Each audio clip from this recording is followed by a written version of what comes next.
এলাকায় যে আমার বাসা এই জায়গায় গত কুরবানি ঈদের আগের কুরবানি ঈদের যে বৃষ্টি ছিল এই বৃষ্টির মধ্যে অনেক ঝড় বৃষ্টি হয়েছিল নামাজের পরে পরে ওই যে আমাদের এলাকার একটা ওই যে জামাই এনো চাকরি করে নাম হয়েছে ওই যে রতন উনির কথায় এনো আসছি এনো আসার পরে গরু বানাইতে হইব তারপরে এই যে বেঞ্জির আহমেদ উনি আসবে পরে ওনার মেয়ের এলো আসলো এই ঘরের ভিতরে ঢুকলো তারপরে সারাটা দিন দুইটা গরু বানাইছি দুইটা খাসি বানাইছি তিনটা বন্ত বানাইছি মেয়েকে বিজ্জা পরে অনেক অনেক কষ্ট লাগছে সারাটা দিনই করছি একটা টাকা দিল না এই বেঞ্জিরা আহমেদ এত বেইমান কেন একটা বার ছবি দিল না রাত্র একেবারে পুরা এই সারাটা দিন এই ঠান্ডায় মান্ডায় একেবারে পুরাই হয়ে গেছি তারপরে একটা মাস যাবত কষ্ট করছি এই ঠান্ডায় জ্বরে তারপরে নিজের অনেক টাকা গেছে একটা টাকা দিল না এই বেঞ্জিরা আহমেদ এমন এমন লোক আগে জানা ছিল না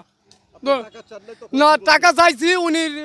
সঙ্গীরা যাওয়ার আসিল বডিগার্ড টাকা কয় সারে বুঝবো আইডা আমরা কি লোক আছে উমুক সুমুক একটা টাকাও দিল না সারাটা দিনে এন কষ্ট করছি এন গরুগুলা এই গোস্ত একটা টুকা গোস্ত দিল না উনির মতন লোক কোনো খারাপ লোক নাই। আমরা ছিলাম 6 জন হ্যাঁ 5 জন 6 জন ছিলাম একটা টাকাও দিল না সারাটা দিন কষ্ট করছি তারপরে ঠান্ডায় জ্বরে অনেক বৃষ্টি ছিল এই যে এই জায়গা তো গরুটা বানাইছে তারপরে উনি যে ঘরে ঢুকছে আর ঘরটা বার হয় নাই তারপরে কইছিলাম যে স্যারের সাথে দুইটা কথা কই কিন্তু না কোনো টাইমই পেলাম না উনি এত ইয়া ছিল। আমার নাম মোহাম্মদ রঞ্জু মিয়া। 3 লক্ষ টাকা দিয়া হিদ দান বেচা এই গাতা খন্দল রাখা হয়েছে পুষ্কুনি আছিল তো মাছের পুষ্কুনি এই মাছের পুষ্কুনি রাখা হয়েছে আঙ্গ একটা দেয় নাই গা এটার মাঝে বালু চালু ফালাইয়া এই বাড়ি ঘর করছে। না না আঙ্গ নামে না মাছের জমি নেই পুষ্কুনি আমরা কিনছি মাছ জমি মাছ কিনলাম আর কি কি মাছ কিনছি মাছ আমরা দরতারিও নেই এরা বালু ফেলাই দিছে। হ্যাঁ 3 লক্ষ টাকা না কিচ্ছুই দেয় নাই ঘরের ধান চাল বেচা শুদ্ধ টাকা দিছি।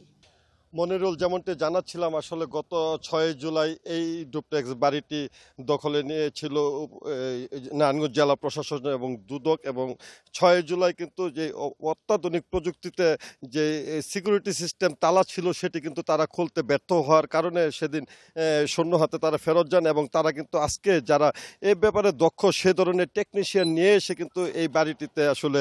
প্রবেশ করেন এবং দুপুর 12টা নাগাদ কিন্তু তারা সফলভাবে সেখানে প্রবেশ করতে সক্ষম হয়েছেন এবং দুই পাশে যে দুটি দরজা রয়েছে দুটি দরজারই কিন্তু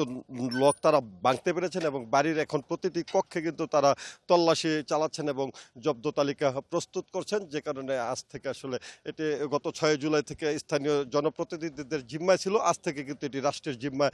চলে যাবে। আর আজ কিন্তু গণমাধ্যম কর্মীদের একেবারেই তারা ভিতরে প্রবেশ করতে দিচ্ছেন না তারা বলছেন যে মূল্যবান আলামত নষ্ট হবার আশঙ্কা রয়েছে বিধায় কিন্তু তারা আসলে গণমাধ্যম কর্মীদের ভিতরে প্রবেশ করতে দিচ্ছেন না। আসলে আরেকটি বিষয় আপনাকে জানিয়ে রাখি যেটি বারবার বলা হচ্ছিল যে এটি ডক্টর বেনজির আহমেদের বাড়ি সেটি কিন্তু নয় এই বাড়িটির মালিক রয়েছে ডক্টর বেনজির আহমেদের যিনি মেয়ে রয়েছেন মিস ফারহিন বিনতে রিশতা বিনতে বেনজির তার নামে এই 24 কাঠার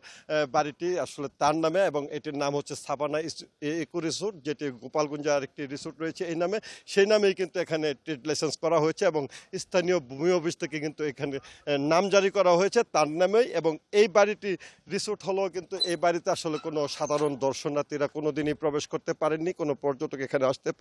আসতে পারেননি আজ কিন্তু এটি রাষ্ট্রের দখলে চলে যাচ্ছে এবং এই বাড়িটি পরবর্তীতে কি হবে সেটি আসলে তারা আমাদের জানাবেন পরবর্তীতে ব্রিফিংয়ের মাধ্যমে।